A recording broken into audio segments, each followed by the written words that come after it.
교우 여러분 안녕하십니까. 7월 18일 월요일입니다. 햇빛이 정말로 눈이 부시다라고 할 정도로 세게 내리쬐고 있습니다. 계신 곳에서 건강하시고 또 기쁘고 즐거운 하루 되시기 바랍니다.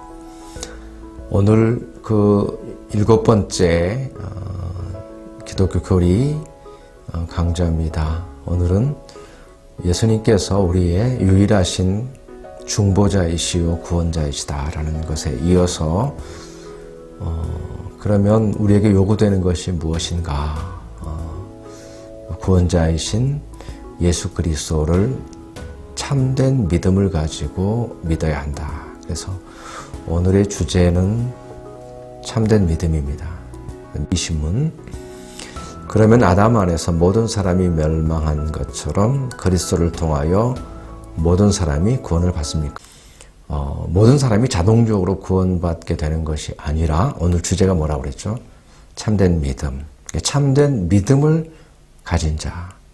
예수 그리스도에 대한 구원자 예수 그리스도에 대한 참된 믿음과 고백을 가진 자들만이 구원을 받는다라는 것이기 때문에 이 모든 사람이 구원받습니까? 라는 질문에 대한 답은 아닙니다가 되는 거죠. 자동적으로 구원받는 것입니까? 아닙니다가 되면서 그 다음으로 이어지는 설명이 바로 참된 믿음으로 그리스도에게 연합되어 그의 모든 은덕을 받아들이는 사람들만 구원을 받습니다.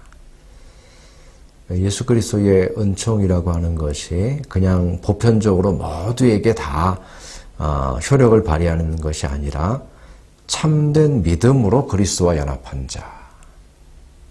그리스도와 연합되는 그 믿음 있거든요.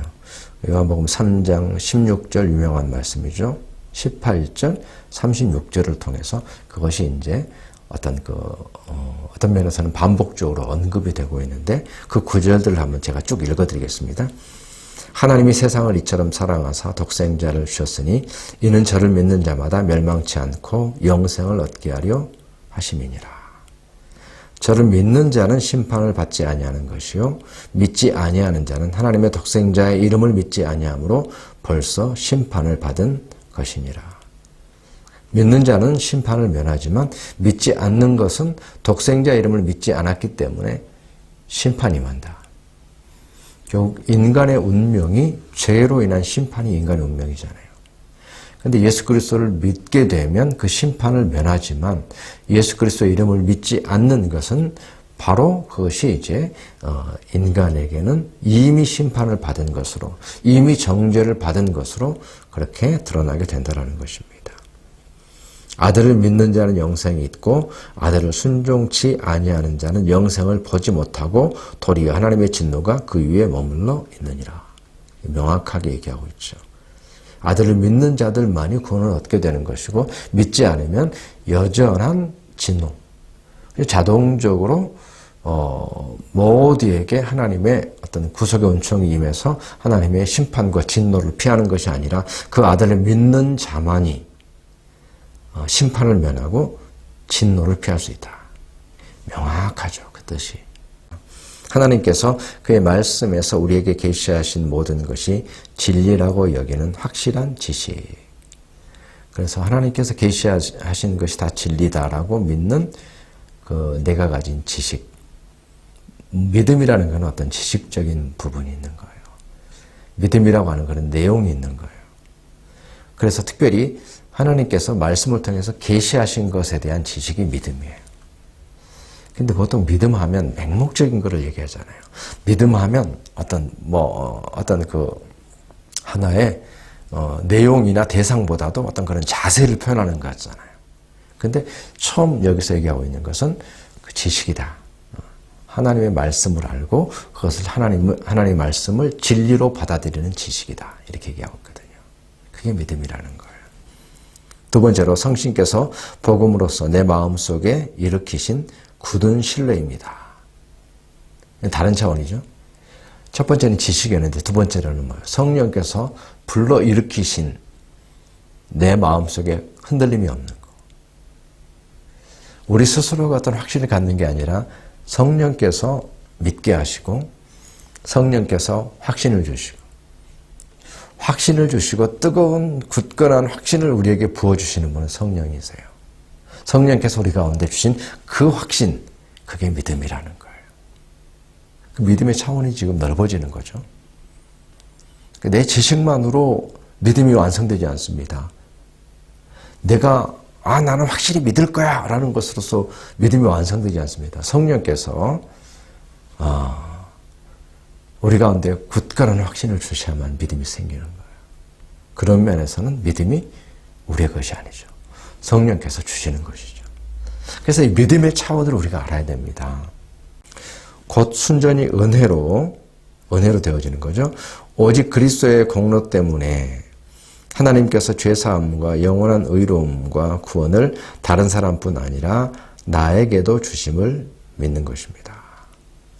여기서 세 번째에서 얘기하고자 하는 것은 내 자신이 갖고 있는 믿음이에요. 바로 그 믿음이 나의 것이 되는 것. 이거는 이제 어떤 그 내적인 확신, 개인적인 고백 이런 부분이죠. 모두에게 있는 믿음, 성경에서 말하고 있는 믿음 또는 기독교적인 믿음이라는 것은 이런 거야 라고 말하면서 그것이 나의 것이 되지 않으면 믿음이 아니라는 거예요. 내가 내 마음의 중심으로 예수 그리스도를 통한 그 구원의 은총이 모든 사람들에게 다, 이웃들에게, 교우들에게 다 효력이 있는 것처럼 바로 나에게도 나도 예수 그리스도 안에서 구원받습니다 라고 하는 내가 가진 나 자신의 믿음과 나 자신의 고백, 이것이 있어야만 참된 믿음이다. 그러니까 참된 믿음이라는 것은 한 가지 요소가 아니죠. 이러한 요소들이 결합되어서 성경에 대한 지식도 있어야 되고 성령의 확신도 있어야 되고 나 자신의 진실된 바로 내 마음의 중심으로부터의 고백도 있어야만, 그래야만 그것이 참된 믿음이다라고 말할 수 있다는 거예요. 그래서 믿음의 차원을 지금 우리에게 보여주고 있죠. 그 참된 믿음으로 예수를 믿어야만 구원을 얻는다 라고 하는 그 주제를 가지고 해서 얘기를 하고 있습니다. 22문에는 그러면 그리스도에는 무엇을 믿어야 합니까? 참된 믿음에 대해 설명했고 믿음의 대상 또는 믿음의 내용을 지금 22번에서는 물어보고 있습니다. 답은 복음에 약속된 모든 것을 믿어야 합니다. 이 복음은 보편적이고 의심할 여지 없는 우리의 기독교 신앙의 조항들인 사도신경이 요약하여 가르쳐줍니다. 그러니까 일부가 아니라 거기에 포함된 모든 것을 믿어야 된다. 이제 이게 그 세 번째 질문에서는 그 키워드예요. 모든 것을 믿어야 돼. 그러니까 복음에 나타난 모든 것이라는 것은 거기서 표현하고 있는 그러한 그 성부성자 하나님을 포함한 구원의 내용, 예수 그리스도의 삶과 생애와 그 구원의 내용, 그것까지 다 포함되어서 그것에 대한 믿음을 가져야 된다. 그래서 그 믿음의 내용이 포괄적으로 복음에서 얘기하고 있는 모든 것이다 이렇게 표현합니다. 그래서 그 모든 것이 어디에 표현되어 있습니까? 라고 말하면 사도신경에 거기에는 이제 쭉 이렇게 표현이 되어 있으니까 믿음의 내용, 우리가 뭘 믿지요? 라고 말할 때는 이 사도신경을 중심으로 해서 그 사도신경 전체가 그렇게 표현될 수 있는 믿음의 고백을 해야 됩니다. 신학교를 간다든지 또 이런 계기가 있을 때에 자기 신앙 고백서, 목사 고시를 볼 때도 필요하고요. 자기 신앙을 고백하는 그런 게 필요하잖아요.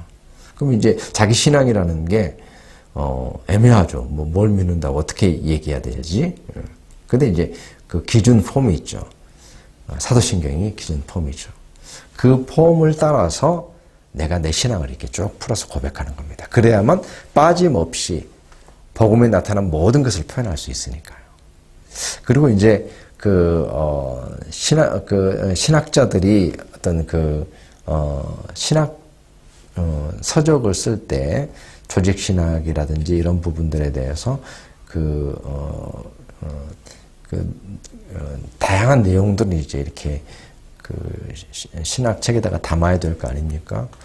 그럴 때도 어떤 틀이 필요한데, 성경의 어떤 구조를 가져다가 이렇게 해서 쭉, 나름대로, 어떤 성경은 단편적으로 돼 있으니까 전체로서의 틀이 필요하잖아요. 신앙에 대한 거. 그거는 사도신경에 되어 있기 때문에 사도신경을 그런 틀로 해서 신학 서적들을 주제를 잡아가지고 이렇게 쭉 대부분 신학의 대가들이 그런 흐름을 따를 수밖에 없는. 그래서 복음에 나타난 모든 내용이라는 게 뭐냐라고 했을 때는 사도신경이 기준이다라고 말할 수가 있는 것입니다. 이것과 관련해서 마태복음 28장 19절 20절 그러므로 너희는 가서 모든 족속으로 제자를 삼아 아버지 아들과 성령 이름으로 세례를 주고 내가 너희에게 분부한 모든 것을 가르쳐 지키게 하라. 그래서 모든이라는 말이 중요하다는 거죠. 예수님께서 제자들에게 내가 너에게 분부한 모든 것을 가르쳐 지키게 하라.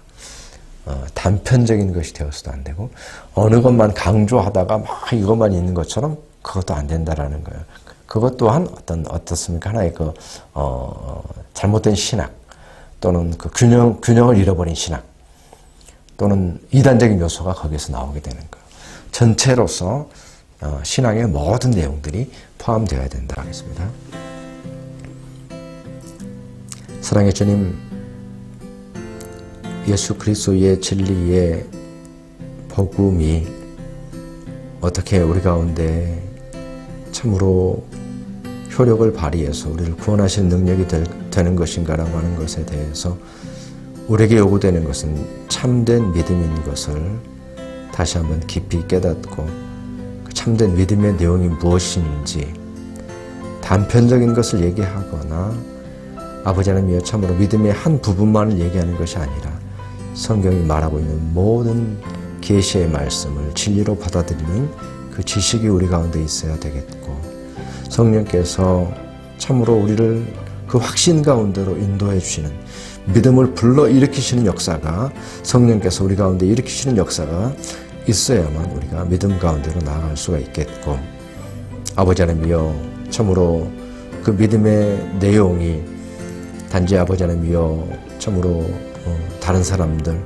또는 그렇다더라라고 하는 것에 믿음이 아니라 나 자신이 나의 고백으로 나를 위한 구원의 복음은 예수 그리스도입니다라고 나 스스로가 고백할 때에 그것이 진정한 믿음이 된다라고 하는 것을 생각하면서 다시 한번 우리의 믿음을 돌아볼 수 있게 인도하여 주시고 그 믿음 안에서 굳건하게 설 수 있도록 참된 믿음 안에서 구원의 확신 가운데로 들어갈 수 있도록 주님께서 은총을 내려 주시옵소서. 주님께서 교우들의 삶을 지켜주시고 또 이 시간도 어려움을 당하고 있는 교우들이 있습니까?